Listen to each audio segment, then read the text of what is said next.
Three, two, one. Hey guys, Hector Castillo, Poppy from girlschase.com. Today we are going to have our, 17th live stream, something like that. We missed last week, I apologize for that, but we're back and I don't know. I don't know what to rhyme with that. Anyways, so we're going to be talking about threesomes today and how to get a threesome. But real quick, David, send me the link, bro. So I have a story to tell you guys on how to get a threesome. There's definitely many ways you can get a threesome. The best way, so I'll just go over the tips and then I'll tell you the story. I've had 2 threesomes, but the first threesome I had it for like 4 days straight. So I know what to do when you're fucking in a threesome. Getting a threesome, I've only had 2 of them, so I'm still getting the ropes, but I figured out a decent method. Obviously, I need to perfect it as time goes on, but I think I got a hint for it, because at this point when you do anything related to girls now is I can usually pick up how to figure out the method in a how do I say this? I can systematize it. What? I got it. Yeah. So I can systematize it based on just a few experiences. So how do you have a threesome and set it up? So there's 2 ways usually. Is one, you're going to already have a girl with you, or you're going to cold approach or social circle your way into 2 new girls. So basically the idea is either you're with 2 new girls or you're with one girl that you've already had sex with, and then you have the second girl join you with her. You can either invite her yourself and or you could have 2 girls that you've already fucked and then bring them into a threesome, which would be something new still, right? Fucking 2 girls independently is fun, but having a threesome with those 2 girls is great. So there's 3 methods, I guess.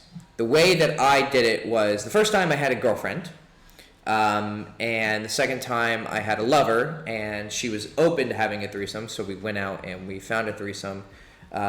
Tinder is really super useful. So you just get the girl. It's best if the girl's doing it, in my experience. I've had them almost get set up with this ex-girlfriend, actually. So it's best if the girl is doing the Tindering for you, because it's pre-selection if she's saying, hey, I fucked this guy. So all the job is done for you. You don't have to be valuable. You don't have to be attainable. You don't have to be anything. You're already hot enough because she's fucked you. And so if she's talking to the girl, that is going to make her horny for you. And so, like I said, all the work is pretty much done. She just needs to seduce her and become comfortable with the girl, because it's important if they like each other. So with the first girlfriend I had a threesome. She was bisexual. We had almost had a threesome where her friend was in the bed and they were fooling around, and I was fucking my girlfriend at the time. But I didn't do anything with the girl. I should have. I don't know why. I guess I was just lame. But then 2 years later, I think, we were in a quasi-casual relationship.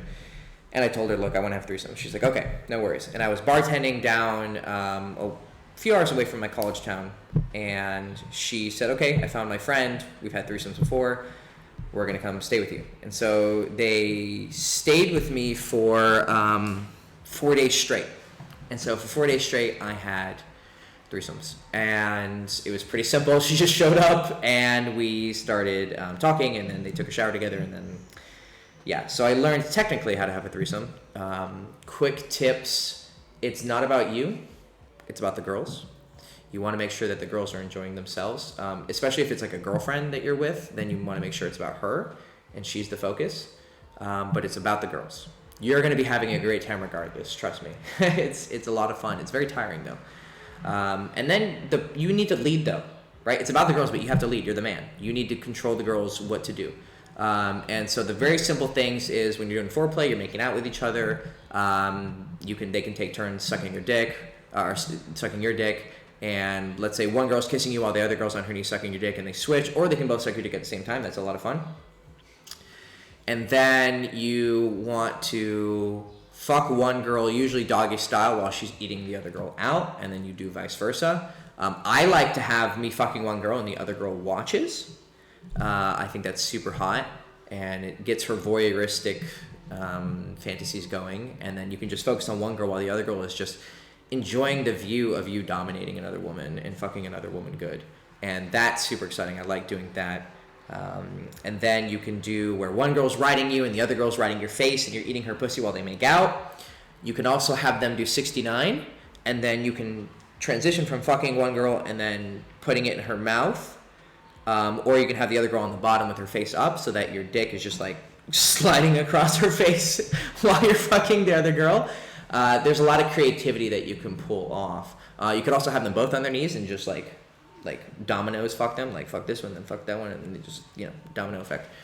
Let's see. And then what you want to do is when you come, you either just pick one girl to come inside of with the condom or not, depending on how safe you want to be. Or you can, what I like to do is come on one girl's face and then the other girl licks it up and then they can like spit it between each other and then like make out with your cum and then like drip it, like baby bird it into the other girl's mouth. That's like super fucking hot. So yeah, that is my guide to actually having a threesome. It can be kind of nerve-wracking, so if you have trouble getting it up, I would say just let yourself get in the mood, make out with one girl, have the other girl suck your dick. Once you see the girls enjoying themselves, then it's going to turn you on. But it is a lot of responsibility and it's a bit nerve-wracking, especially if it's your first time. You're like, oh fuck, it's my first threesome. But it can be a lot of fun. So the way you want to get it is usually just get a girlfriend who is bisexual. Most girls are bisexual or open to... they actually did a test, if you want to know how this works. They had people watch different kinds of porn, and then they stuck like a thingamabobber up the girls' vaginas, and then obviously they stuck like a thing to a guy's dick. But it's easier to tell if he gets hard. And they had them watch different kinds of porn. So the straight guys watch straight porn, gay porn, lesbian porn, animal porn. Like animals fucking. And the straight guys only got turned on by straight porn and lesbian porn. And then the women, guess what they got turned on by?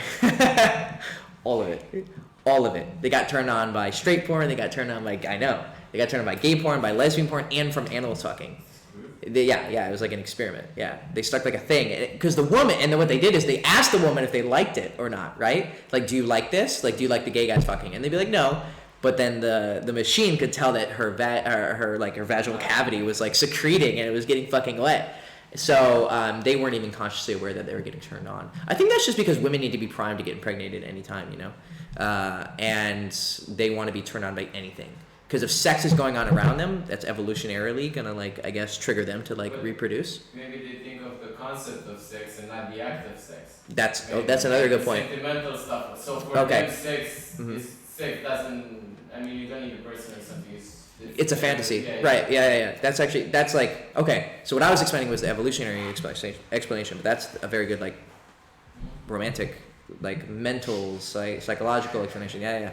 So, anyways, women like women. Basically, look at the covers of women magazines. What's on it? Women. And what's on the covers of men's magazines? Women.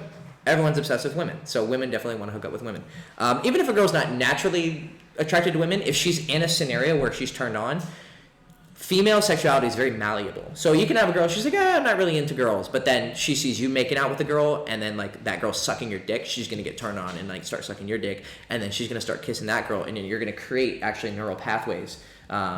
Because people get into different kinky shit, but how do they get into it? Usually they're turned on, and then let's say they're watching porn and they're jerking off, and then they see in the corner maybe something they've never watched, like midget porn or something, and they're like, oh, let me check it out. And then they're already hard, so then their brain is connecting pleasure and creating dopamine pathways, and then they get, they develop a fetish for fucking midget porn.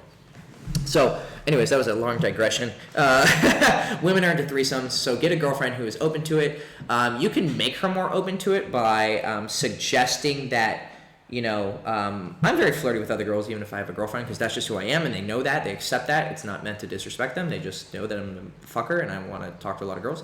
But you can also, besides just being flirty with other women, from the outset, you need to set it from the outset that you like to fuck other women. And you can also, while you're fucking them, you can be like, would you like to watch me fuck another girl? Or would you like to, watch another girl suck my dick? Or would you like to eat another girl's pussy or kiss another girl? When you're walking with her, be like, isn't that girl pretty? You need to start getting her in the mindset that she wants to have a threesome and be sexual with other girls. Because it's important for her to enjoy. I mean, it's a fantasy for you, but like I said, it's super important for them to enjoy themselves, and you want them to seduce each other as much as you're seducing the new girl. Or if it's two new girls, then you just seduce them together and create a menage a trois, a threesome, right? It's not you fucking two girls, it's a threesome. There's a difference. And so you want to make it a good experience for that girl. Okay, so that was how I had the first threesome. Was a girlfriend who had previously had bisexual experiences and lesbian experiences. She'd had sex with women on her own before too. I think, or was that after? But she was very open.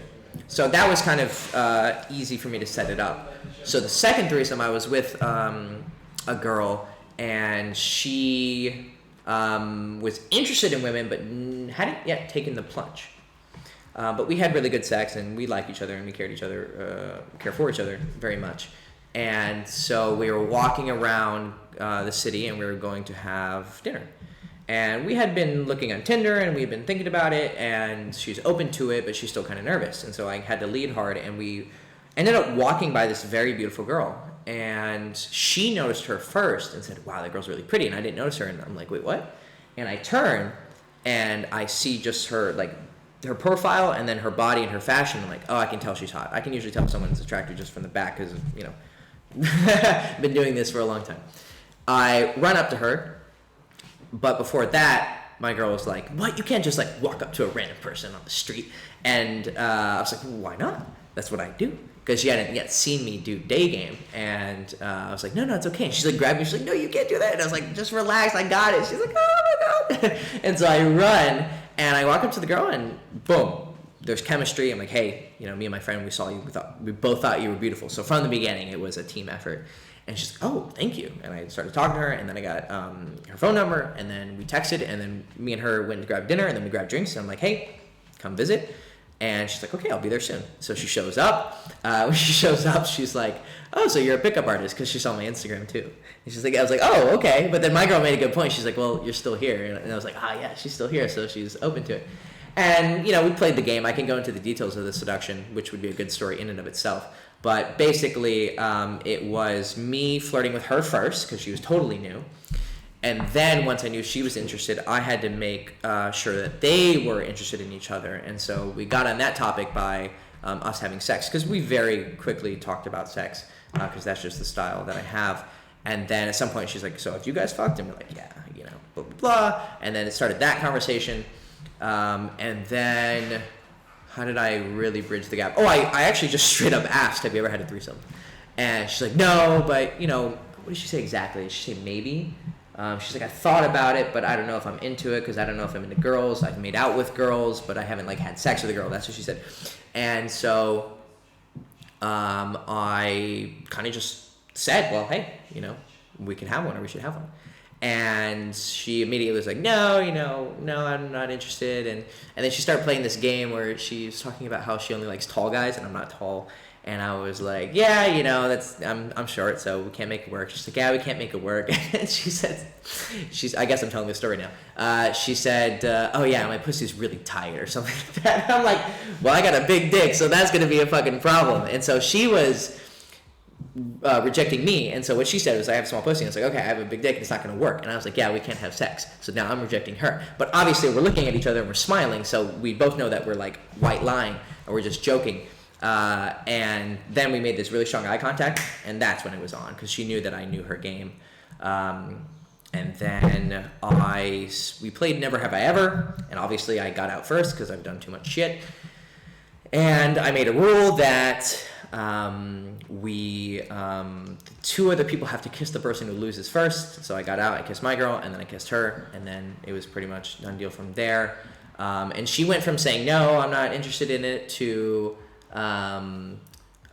maybe you guys can, like, you can finger me and I'll hook up with her, but I'm not going to fuck you. And then it was just, yeah, sure.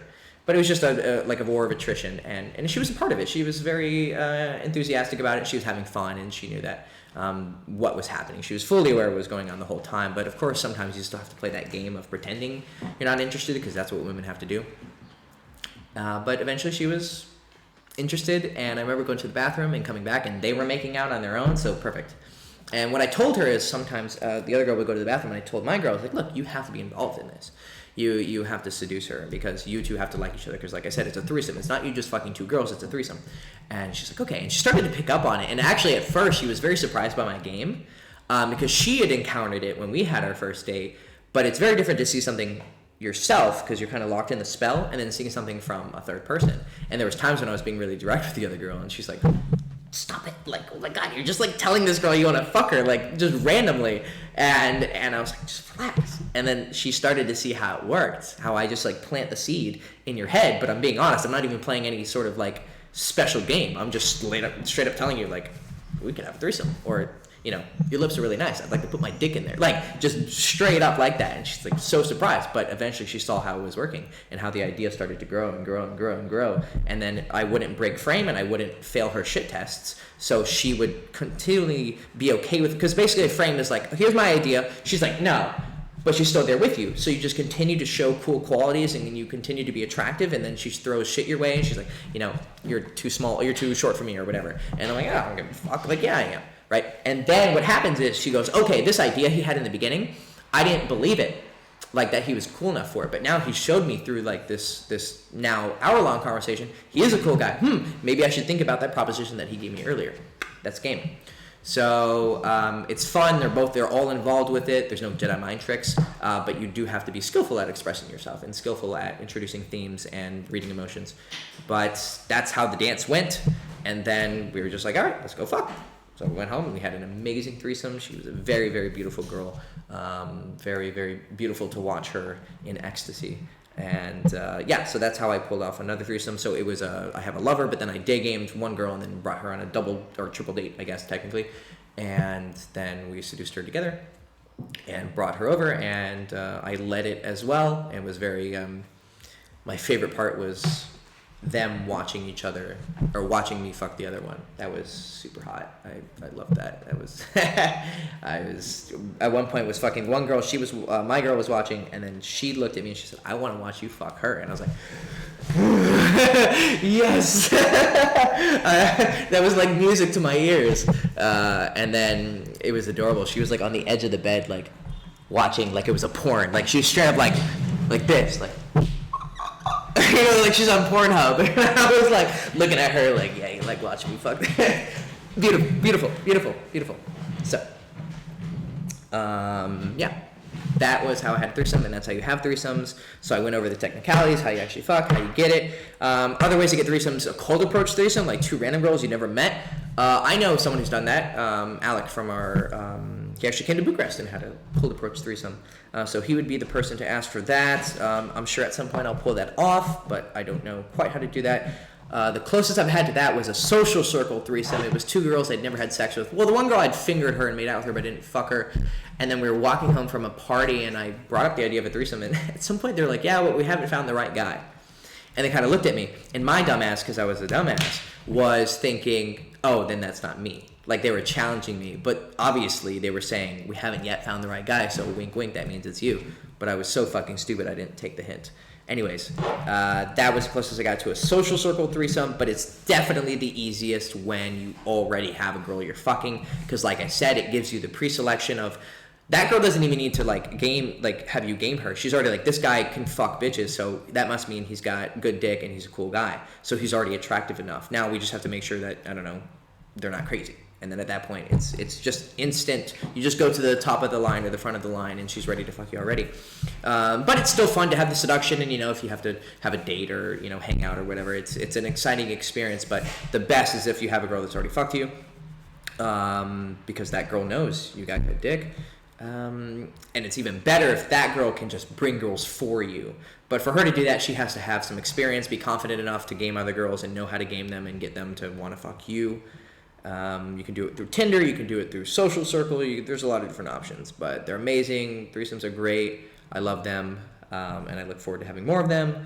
And yeah, so that's my little quick guide on threesomes, but of course I'll learn more as I have more of them and then give you guys more information and maybe do a full video on it, but that was just me kind of going off the cuff with my ideas. So, let's move to Q&A.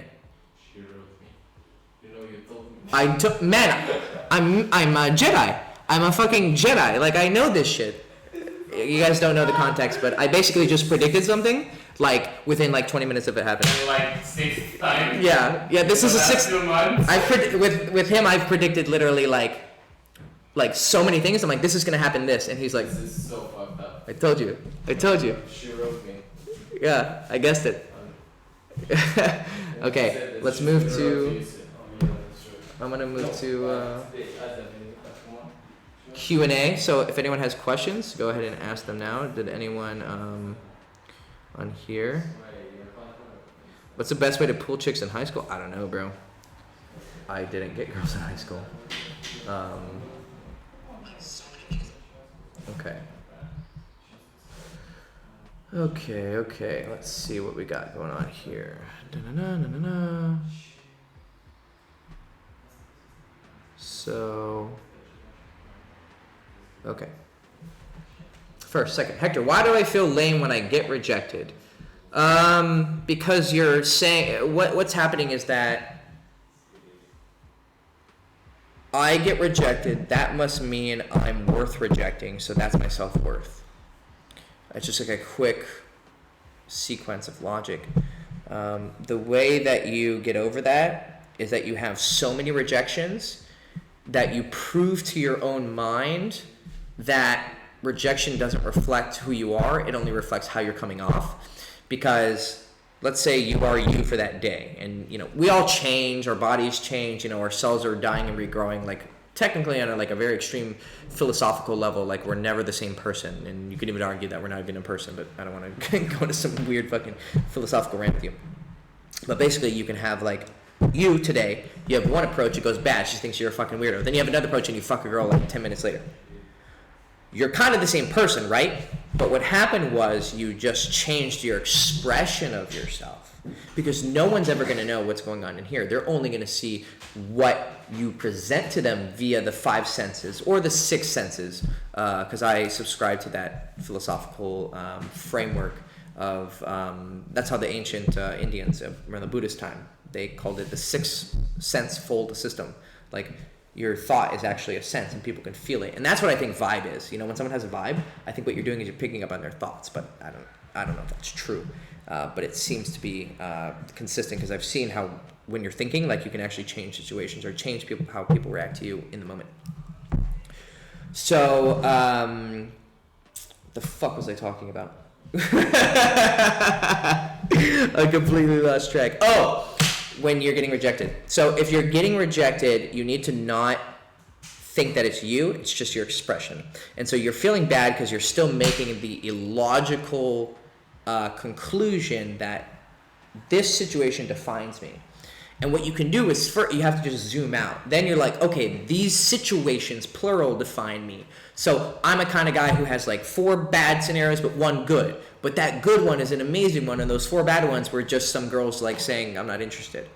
So the 1 hour date to turn into like an amazing sex and a whole weekend together vastly trumps the 5 or 6 rejections you had to go through beforehand, because they were only like 10-second painful experiences, where this is like a 24-hour pleasant experience.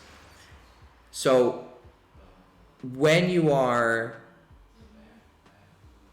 in that state of detachment and you're in a state of non-caring, then what's going to happen is you're going to no longer define yourself as the person who was rejected. You're going to define yourself as the person who had 5 bad situations and 1 good one, but that good one was amazing. Do you see how there's a logic going on here? How you're changing what defines you? You're changing what makes you think of you as you. And that's what pretty much everything is dependent on in game. You're just constantly trying to, at least with inner game, you're constantly trying to alter your own self-view. And if you can alter your own self-view in a way that's optimal, Why did my live video just stop? 1 second, guys. So if you find a self-view that is optimal towards your... Oh, this is interesting. So this is pretty much Buddhism, or no, any sort of... No, it's not Buddhism exactly, but it's decent philosophy. If you can alter the way you see yourself in the way that will best benefit you getting results, then what's going to happen is you're no longer going to be seeing yourself as a thing that is... You're going to see yourself as a character in a video game rather than, oh my God, it's me. And when you see yourself as a character in a video game, you become detached and you become less dependent on the outcomes. And what happens there is you have more fun because you're no longer worried about what's happening to this guy. You're seeing it as, let's say you're watching a movie. When you watch a movie, how you sometimes get really emotionally invested in the characters and their stories and their triumphs and their fears and failures. But then the movie ends and the credits roll and you're like, oh yeah, that was a movie. But when you're in it, there was a scene that made you cry. See yourself the same way. So if you're getting upset by rejection, or you could be watching this and maybe you're a girl or you're not dealing with this, or well, everyone deals with rejection, but you're dealing with self-esteem issues, you're dealing with a failure recently, a heartbreak, a trauma, abuse, whatever, or just depression and sadness and loneliness and confusion and lostness, whatever it is. What you can do is you can see yourself not as this thing that is being blown left and right and you just have to kind of accept the way the world is. What you do instead is you see yourself as a malleable thing that you take care of. You want to take care of this thing. You can call it the ego, the body, whatever. But you want to play with the mind and the body too in order to achieve your goals. And then what happens is you become focused on the North Star and that light at the end of the tunnel, rather than I tripped over this rock or I tripped over that rock. Obviously, it's still going to hurt. You get a failure, you get a rejection, whatever. But because your eye is on the prize, you're just, okay. And then you're much more strategic, because when you're lost in the rocks, you're like, oh, this hurt. And you become too focused on every little movement, instead of becoming focused. You're just focused, and when you're focused, you are able to overcome the small things. You're able to deal with the daily annoyances that keep you locked in this idea that you are a self. So I guess I just went into a huge philosophical rant. But when you're asking yourself questions like, why am I feeling bad that I get rejected, or why am I feeling sad about this, or anxious about this, or depressed about this, all you're doing is you're misattributing this to self. And that's one of the biggest teachings in Buddhism, is that everything is not self. So when you eliminate self from the rejection or the heartbreak or even the success, because you're going to enjoy your successes more when you're detached from them. Because when you're attached to them, then you try to hold on to them, and then they start to slip. Let's say you have an orgasm, and you're like, oh my God, I finally got this beautiful girl that I wanted to sleep, blah, blah, blah, blah. And it's great, you get that orgasm, and then the feeling starts to go, and you're like, oh, I thought this was going to make me happy, and I was going to be ultimately happy. But all it was like a burst of pleasure.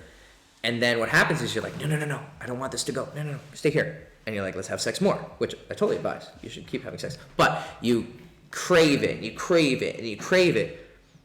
But then you get lost in it, and then it can't give you the same... it's kind of like if you drink too much, it goes from being great to being really bad. Or if you smoke too much or do too many drugs. So if you chase the pleasure too far because you're in it, you're fucked. But what happens is when you're detached, you go, okay, I'm observing this pleasure, and it's cool, but then I can see how it's slowly starting to dissipate in my experience, and then you're like, okay, bye-bye, right? And then you're like, okay, do I want to have another round, or have I overplayed this hand, and do I need to chill more? And then once you're detached from pleasure and pain, then you can gain mastery over it, and then you gain mastery over self. And then you can take that. Basically, that gives you the power to do anything in the universe that you want. You can become a god with it. Not to get totally weird, but you could also take it and get enlightened and get out of the game. But basically, it gives you ultimate control, and you can do anything you want with it. So, yeah, that's how you deal with rejection. Do I still pursue a female who I haven't banged? I love when people call girls females. Should I pursue the female? Who I haven't banged after third date, but I try to minimize my investment, especially monetarily, to her. Or should any guy does so? Okay, I know what you're saying. You're basically saying, okay, I haven't fucked her by the third date. Should I keep trying to sleep with her, or am I too far in? So there's nobody like in the corner going, okay, you haven't slept with her by the third date, so this means you're a loser and your game sucks. I used to think like that too. Like if I didn't fuck her within like 3 hours, I was like, fuck, I suck. Or if I couldn't get her in 2 dates or 3 dates or in 1 date, I'd be pissed at myself. There's no one judging you in the corner, right? In my opinion, if you get the pussy, you won. The only time you lose is if, like, for instance, you're such a loser, you're like, I'll be your boyfriend, blah, blah, blah. You give everything on the plate right away. And that's just bad, like, business. It's like you want to have a business deal with someone, you're like, I'll give you anything you want. Just give me that. That's really unattractive to women, and it's not going to work a lot of times.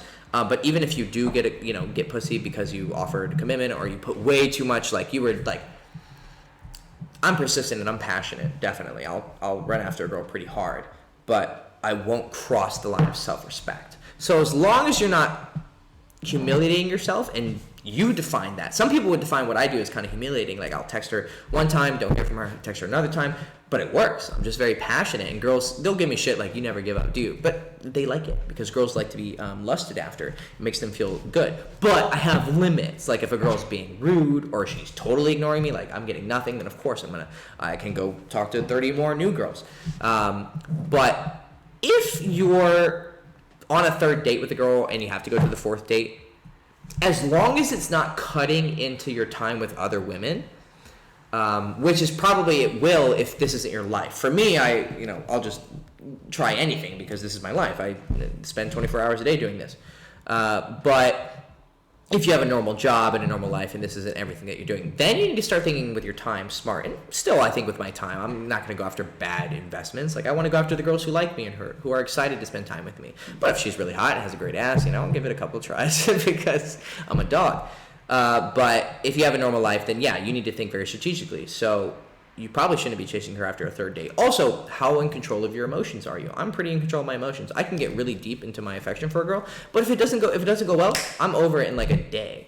Like I'll fully deal with my emotions and I'll get sad and I'll get like disappointed, and then at some point, because I guess because I deal with it maturely, it'll just dissipate and it'll go away. But if you're not good with how you get emotionally invested in women, then if you're chasing her after the third, fourth, fifth, sixth date, that's not a good idea, because then if you do eventually get her, you're going to be locked in and she got you in her spell rather than you getting her in your spell. So my advice to you would be, if you have the time and you have the emotional control, go for it. If you don't have the time and you have if you have no other options, definitely don't do it.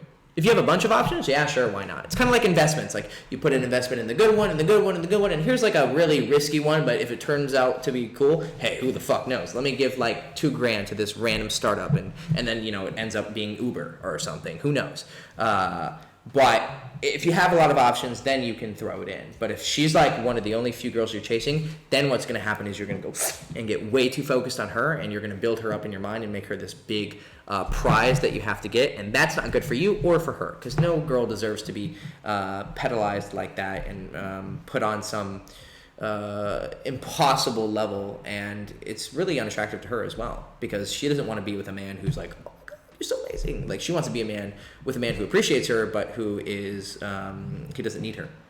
So yeah, if you have the time and the emotional control and you have a lot of other girls in the pipeline, fucking go for it. If not, I'd advise you not.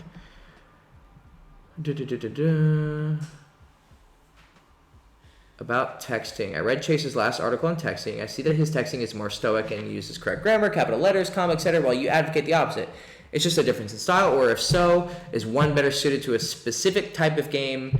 Example given, if you were more stoic when approached, is stoic texting better, and should you mix it up with your style of texting? Okay, good question. So firstly, I'm very stoic with my texting.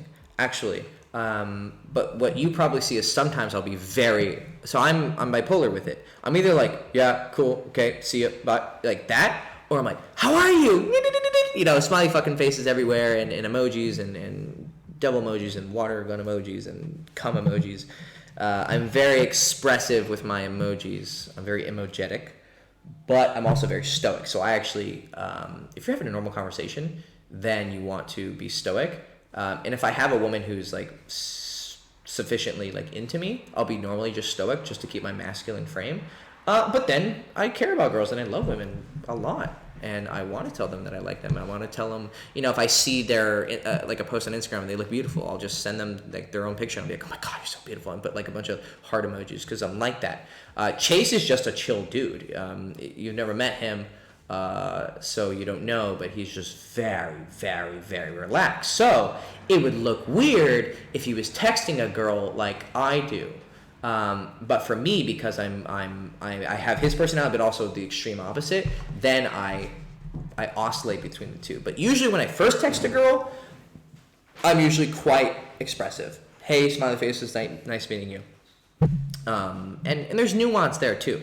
There's an art to it that, like, you know, it's appropriate to use one smiley face here, but it's appropriate to use 3 smiley faces here. You learn that through experience, and my clients see the difference. But I would say, if you want to know what works for you, then just try it. Like, if you want to try stoic texting, then what you do is just eliminate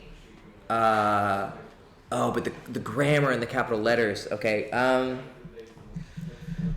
I'd say if you're like a respectable businessman, like you're very serious in like your front life, like how you come off, then it would make sense for you to use, you know, correct punctuation and normal syntax and to speak eloquently over text.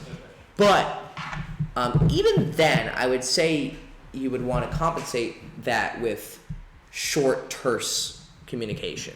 Like, okay, cool, see you then. But I think that universally it would be a nice addition to your texting to turn off auto capitalization. I know it seems like the most minor thing ever, but it works. It does work. It works. Did you see the difference? Yes, she did. There's a difference. There is a feeling of laziness to it. I don't know. I kind of like it.